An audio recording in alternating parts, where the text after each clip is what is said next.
which means we now live in a false version of reality. You know, the penis is a social construct. Of course. But if you can convince somebody that a giraffe is a horse, they are completely open for all forms of slave programming. There's no such thing as an atheist. You either believe in God or you believe in the devil. It's insanity. And the Matrix raise your children. And you don't own your children. Let's convince the women of this insanity. They are trying to program you. And most women don't realize nothing else is going to fill that hole in your heart. No amount of Sex in the City. Yeah, yell at him. Scheme.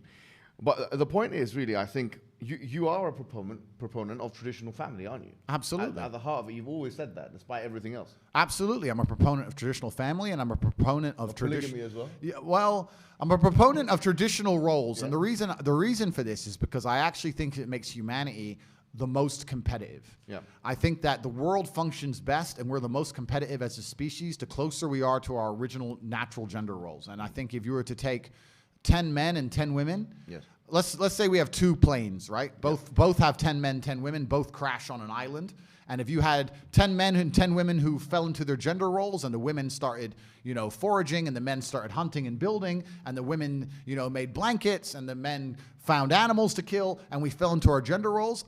And then you have the other island where all 10 of them, it's all mixed up and everyone just does whatever they decide. And, I don't have to do that because I'm a man, you do it, etc. I feel like the island where people fall to their gender roles are more likely to succeed. I think if you go I think if you go to societies where life is much more difficult than it is for us because we live blessed lives, they are very, very ingrained to their gender roles because they understand the only way they can survive as a tribe or a species is for the men to do X and the women to do X. We both do what we're good at, and this makes us the most competitive.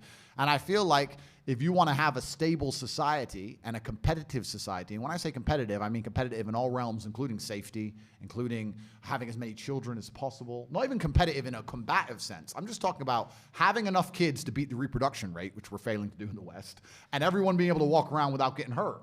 I think the way to do that is to be inside of our gender roles. I think that's the way it is. And I grew up in a place where the world was very different. I'm not even that old. I was 35, but I grew up in a completely different world. Like if a random man, a stranger, a neighbor, yelled at me as a kid, my dad would be like, yeah, yell at him. Like we were scared of our elders. Like my dad went to work, my mom cooked and cleaned, and looked after us kids. Like I grew up in that world. And people now are just trying to completely throw it out the window, and they seem surprised that society's falling apart in front of our very eyes. Yeah, absolutely. There's a verse in the Quran that actually says something quite similar to what you're saying. It says, وَلَا تَتَمَنَّوْا مَا فَضَّلَ اللَّهُ بِهِ بَعْضُكُمْ عَلَى بَعْضٍ. Do not wish what the other one has. لِلرِّجَالِ نَصِيبٌ مِمَّا اكْتَسَبُوا وَلِلنِّسَاءِ نَصِيبٌ مِمَّا اكْتَسَبْنَ.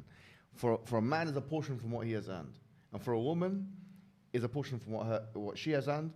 And وَاسْأَلُوا اللَّهَ مِنْ فَضْلِهِ, and ask God from His bounty, meaning do not attempt to encroach on the other person's role. Yeah. Like men have been given certain things that women have not been given, and vice versa. Yep. And it's interesting that you talk about this case study example of islands, because quite frankly, I was looking at some statistics, and from the 1960s, where the second wave feministic movement became very widespread, until now, there's been studies that have been done. The biggest one is one called Blanche Flower and Oswald, which happened between the years 1970 to 1990. It was a longitudinal study.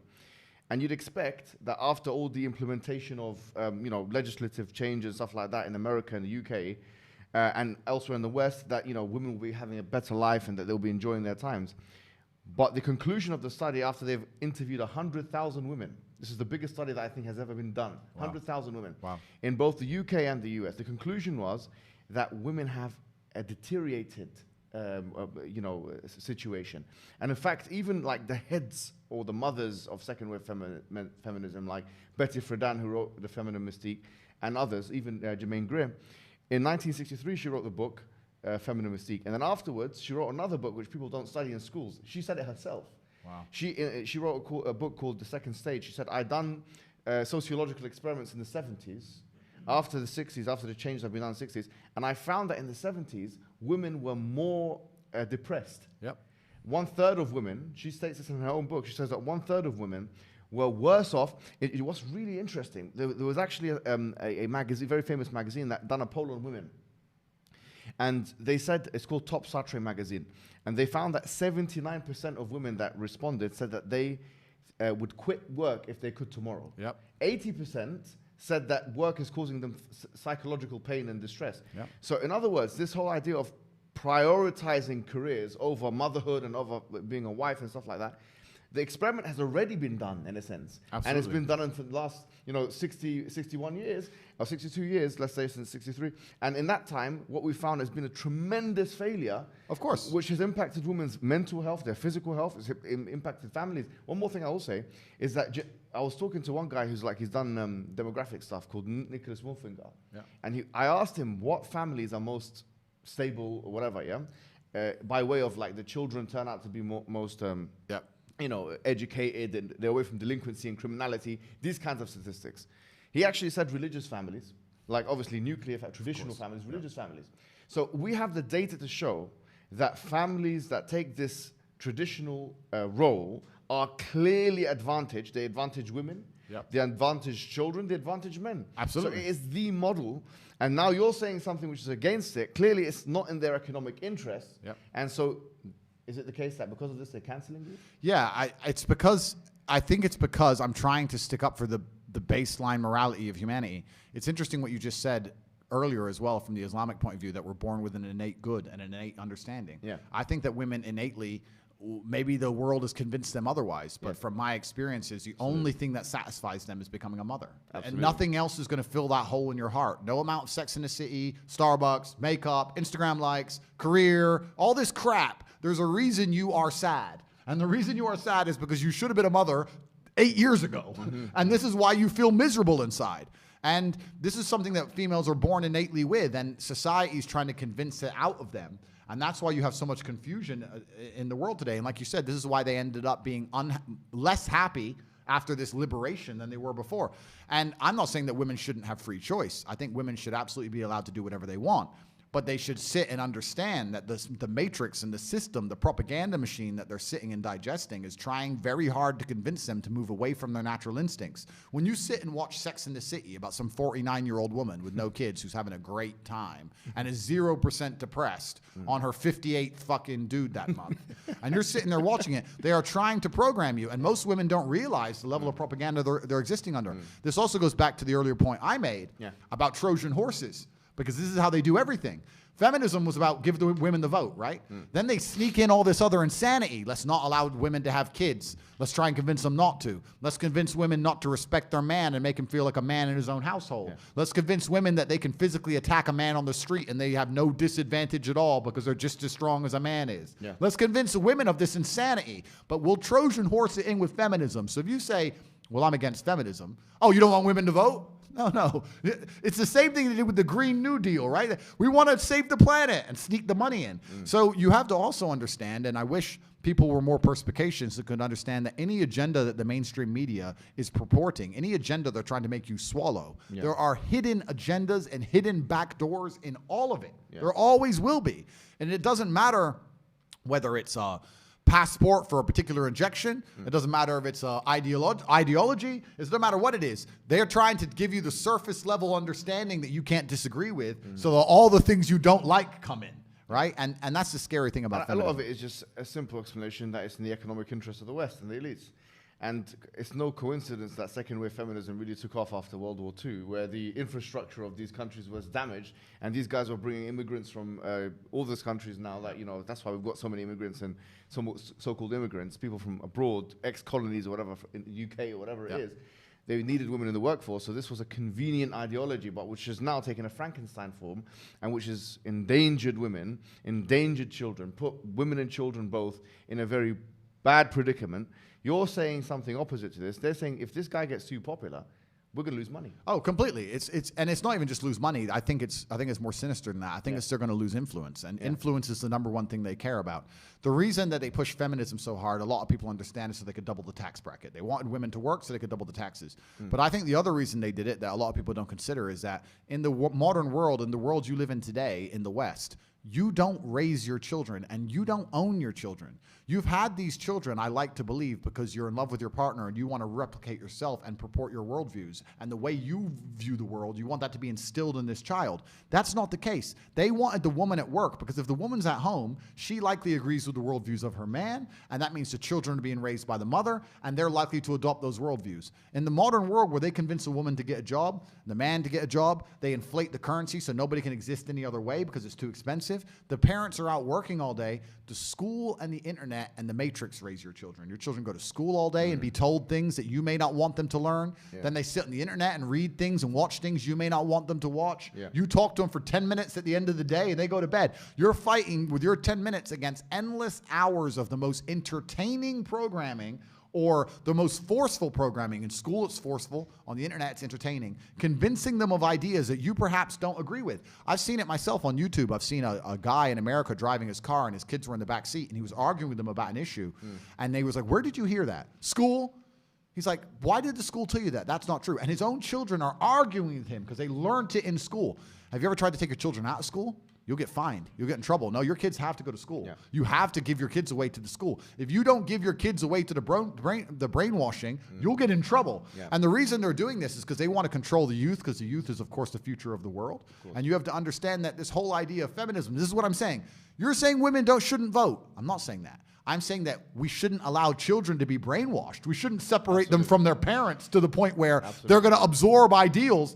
Like, and I've seen the Muslim community, the only ones standing at the gates of schools saying, you're not going to teach this to our kids. Absolutely. The only ones who will stand up against it. Because in the white Christian traditionalist of England, the British, they just sit there and let their children ship them off for programming. Yeah. Just ship them off for it's insanity. You don't raise your own kids anymore. Absolutely. And you know what's so ironic about this is that if you read the 30 articles of the Human Rights Convention, I think it's number 27 or something like this, which says that a human being has a right to educate their children, or what their children is educated about. So on the one hand, they're saying, look, you can educate your child, you can choose what education they have. But on the other hand, no, it's the state, the Orwellian state, the thought police that must do that. Correct. So they've got a contradiction there. But what's even more pernicious, I think, as you said, is that this is a religion. I mean, at the end of the day, I think anthropologists, maybe 100 years from now, are going to look back in Western civilization and say an individual with these traits is identifying in this way. This is a mythology of some sorts, a fiction of some sorts. Yeah. And this is a religion of the Western world. They sacrifice the conventional idea of one God creating the universe for this preposterous idea, or this mythological idea that you can identify as X and you're actually scientifically Y. And they're now trying to put this religion on our children. Now, you said it good on a video, because I actually saw a video a small clip, like, a lot of your clips have become viral, like on Shorts and TikTok. And one of them was where you were saying that you can do what you want. I mean, in the West, just to be clear, I don't think either of us or any of us have said, no, we want to stop you from doing what you want. We're saying you can do what you want, and we're not stopping you from doing what you want. We're not trying to encroach on your rights. You live in the West, you have your rights. But what we're saying is that the red line is the children. Absolutely. They need to understand anybody with any idea, and we don't have to talk about particularly sexuality because people get offended for it. Let's talk about something benign that makes it a lot harder for them to cut me up and misconstrue me like they always do. Let's talk about orange juice. If I don't like orange juice, and I've had children that I'm responsible for... By the way, for... they'll still do it with orange juice. Yeah, I know they will. They'll say that he was analyzing... Of course they will. I can't win. I can't win. But if I have children, and I raise them, and I'm responsible for them, and I decided to have them, and I sacrifice that for them, and I decide that I don't want them to drink orange juice, it's not fair for the government to come along and say, it doesn't matter what you want, we're going to force them to drink orange juice. And this is what they effectively do with so many of these ideologies. And you're right. It's to a degree, it's a religion. They are so fervent and so desperate for people to accept and believe in these things. This is why people say, oh, I'm an atheist. There's no such thing as an atheist. You either believe in God or you believe in the devil, and you believe in the degeneracy. There's no in between. I've never seen anybody who's an atheist who's genuinely just neutral to these things, right? They always end up agreeing with this craziness. I think the main reason people call themselves atheists is so they have an excuse to do bad things and not feel guilty about, what they know innately is wrong. But you're completely right. It's completely unfair for people of a certain ideology to come along and say that we must teach children my ideology regardless of what their parents believe and think. That's truly disgusting. And feminism and the whole idea of getting the mother out of the household and locking the children in these educational camps is the reason they wanted to do all this stuff. And they want to control the youth, especially the youth, because children are the easiest to manipulate to shape the future. And they're trying to shape the future of the children so that they are very good at ignoring their own innate moralities, and also very good at ignoring their own eyes. When you said earlier about X and Y, I perfectly understood you, and we're on YouTube, so we'll have to talk very carefully. But if you can convince somebody that a giraffe is a horse, and you can convince them that even if they look directly at a giraffe, that they know that their mind tells them it's a horse, regardless of the fact that they can see a giraffe before their very eyes, then they are completely open for all forms of slave programming. Once you get people to ignore their eyes, well, then the game is complete, right? So this is purposeful. This is done on purpose. No doubt. I was doing at one point. I did a part of my postgraduate on gender studies, and I was speaking to this person on the lift, and she said that the penis is a social construct. Of course it is. So I said, okay, well, no problem then. On that logic, rape is a social construct. Yeah. Because I mean, it's the same thing. If you take your belief to its logical conclusion, then it actually leads to things that you don't want to happen. For example, if you say that racism, so if I can identify as a black man or a white man or whatever, then racism becomes a social construct. So it's once again, if you take your ideas and stretch them out, you get exactly the opposite of what you're trying to achieve. Yeah. And I don't think this has been thought out properly. But these people don't think, and this is what's amazing. It shows what privileged world we live in. They don't think because their ideas. The reason they don't think is because their ideas aren't tested. When your ideas are tested and challenged, you have to find a way to rebut and prove your ideas to be true. The reason their ideas aren't tested is because of censorship. If you argue against these ideas, they delete the other side of the argument, which means we now live in a false version of reality because one side of the argument is completely decimated and deleted. Hence, the computers purport the matrix, and this is exactly where we are. If we could freely talk and argue against these points, they'd be gone. But we can't, which is why they still exist, which is why false ideas, which should have been destroyed long ago, are now pertinent amongst the population because of the matrix and their media machine and the false computer-generated reality we're forced to live under the guise of censorship. If you like our content, then please make sure to subscribe and turn on notifications for latest updates. Thank you.